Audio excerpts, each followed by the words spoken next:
Hi everyone, this is Mrs. Charles, and today we're going to be reading The One and Only Ivan, pages 121 to 140. Once upon a time. All night, Ruby moans and sniffles. I pace my domain. I don't want to fall asleep in case she needs something. Ivan, Bob says gently, get some sleep, please, for your sake and for mine. Bob can't sleep unless he is on my stomach. I hear a stirring. Ivan? Ruby calls. I rush to my window. Ruby, are you all right? I miss Aunt Stella, Ruby sobs, and I miss my mom and my sisters and my aunts and my cousins too. I know, I say, because it's all I can think of. Ruby sniffles. I can't sleep. Do you know any stories? The way Aunt Stella did? Not really, I admit. Stories were Stella's specialty. Tell me a story about when you were little, Ruby pleads. She puts her trunk between the bars. Please, Ivan? I scratch the back of my head. I don't remember things, Ruby, I admit. It's true, Bob says, trying to be helpful. Ivan has a terrible memory. He is the opposite of an elephant.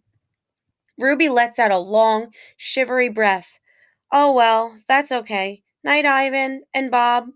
I listen to Ruby's soft sobs for long, horrible minutes. Then I hear myself saying, once upon a time there was a gorilla named Ivan, and slowly and deliberately I tried to remember. The grunt. I was born in a place humans call Central Africa, in a dense rainforest so beautiful no crayons could ever do it justice. Gorillas don't name their newborns right away, the way humans do. We get to know our babies first. We wait to see hints of what might yet be. When they saw how much she loved to chase me around the forest, my parents decided on my twin sister's name, Tag. Oh, how I loved to play tag with my sister. She was nimble, but when I got too close, she would leap onto my unsuspecting father.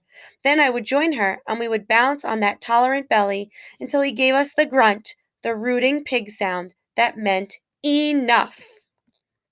That game never got old, although my father might have disagreed. Mud.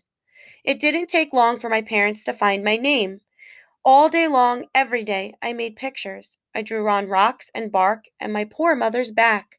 I used the sap from leaves, I used the juice from fruit, but mostly I used mud. And that is what they called me, mud. To a human, mud might not sound like much, but to me, it was everything. Protector. My family, which humans call a troop, was just like any other gorilla family. There were 10 of us my father, the silverback, my mother, and three other adult females, a juvenile male called a blackback, and two other young gorillas.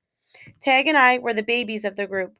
We squabbled now and then, as families will, but my father knew how to keep us in line with a simple scowl, and for the most part, we were happy to do what we were meant to feed and flourish and nap and play. My father was a master at leading us to the ripest fruit for our morning feast and the finest branches for our night nests. He was everything a silverback is meant to be, a guide, a teacher, a protector, and nobody could chest beat like my father. A perfect life. Gorilla babies and elephant babies and human babies are not so different, except that a gorilla gets to spend the day riding on his mother's back, like a cowboy on a horse. It's a pretty great system from the baby's point of view. Slowly, carefully, a young gorilla begins to venture farther and farther away from the safety of his mother's arms. He learns the skills he will need as an adult: how to make a nest of branches, weave them tightly or they will fall apart in the middle of the night, how to beat your chest, cup your palms to amplify the sound, how to go vining from tree to tree, don't let go, how to be kind, be strong, be loyal. Growing up gorilla is just like any other kind of growing up. You make mistakes, you play, you learn, you do it all over again. It was, for a while, a perfect life. The end. One day, a still day, when the hot air hummed, the humans came. Vine.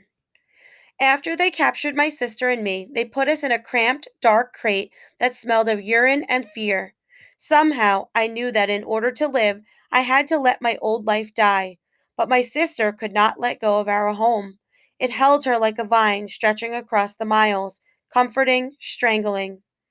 We were still in our crate when she looked at me without seeing, and I knew that the vine had finally snapped. The temporary human. It was Mac who pried open that crate, Mac who bought me, and Mac who raised me like a human baby. I wore diapers, I drank from a bottle, I slept in human beds, sat in human chairs, listened while human words swarmed around me like angry bees. Mac had a wife back then.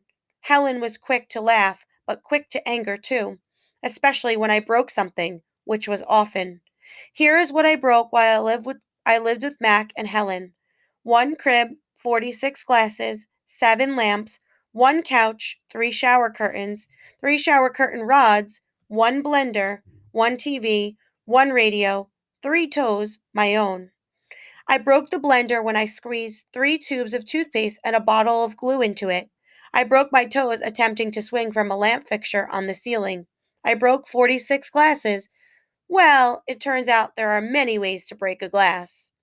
Every weekend, Mac and Helen took me in their convertible to a fast food restaurant where they ordered me french fries and a strawberry shake. Mac loved to see the expression on the cashier's face when he drove up and said, "Could I have some extra ketchup for my kid?" I went to baseball games, to the grocery store, to a movie theater, even to the circus. They didn't have a gorilla. I rode a little motorbike and blew out candles on a birthday cake. My life as a human was a glamorous one, although my parents, traditional sorts, would not have approved. Hunger. In my new life as a human, I was well tended. I ate lettuce leaves with Thousand Island dressing and caramel apples and popcorn with butter. My belly ballooned. But hunger, like food, comes in many shapes and colors. At night, lying alone in my poo pajamas, I felt hungry for the skilled touch of a grooming friend, for the cheerful grunts of a play fight, for the easy safety of my nearby troop, foraging through the shadows. Remember what happened to Tag? I told myself.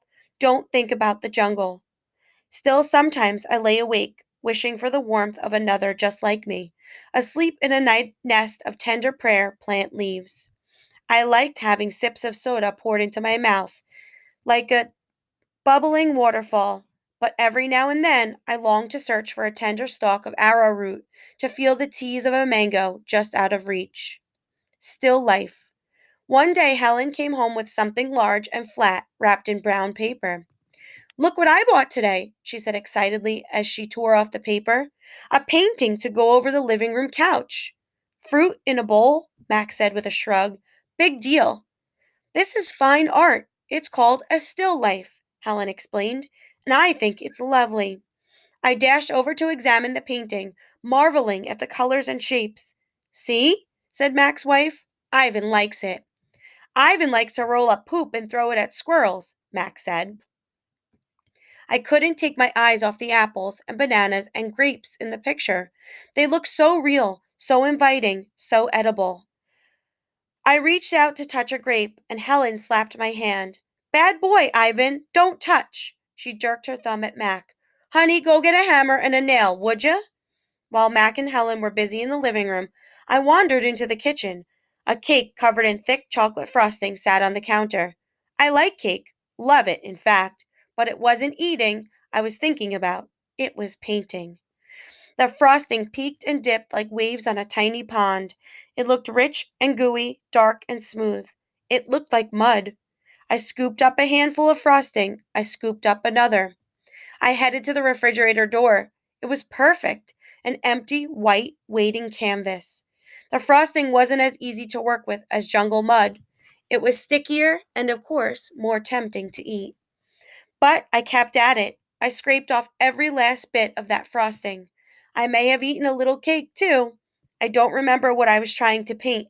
A banana, most likely. I suppose I knew I was going to get in trouble. But at that moment, I just didn't care. I wanted to make something, anything, the way I used to.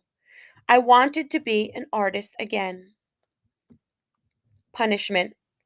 I soon learned that humans can screech even louder than monkeys. After that, I was never allowed in the kitchen. Babies. Back in those days, the Big Top Mall was smaller. It had a pony ride, a wooden train that bustled around the parking lot, a few bedraggled parrots, and a surly spider monkey.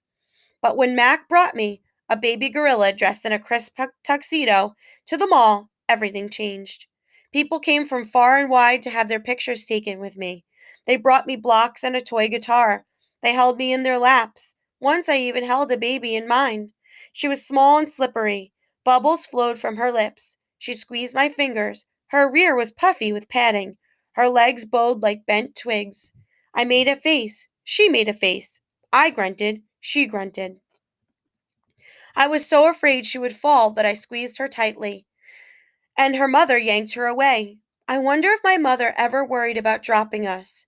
We always held on, but that's easier to do when your mother is furry. Human babies ate an ugly lot, are an ugly lot, but their eyes are like our babies' eyes, too big for their faces and for the world. Beds.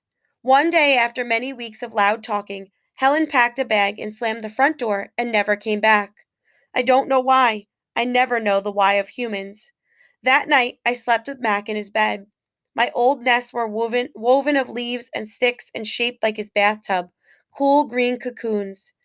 Mac's bed, like mine, was flat, hot without sticks or stars. Still, he made a sleeping sound like the rumble my father used to make when all was well, a sound from deep inside his belly.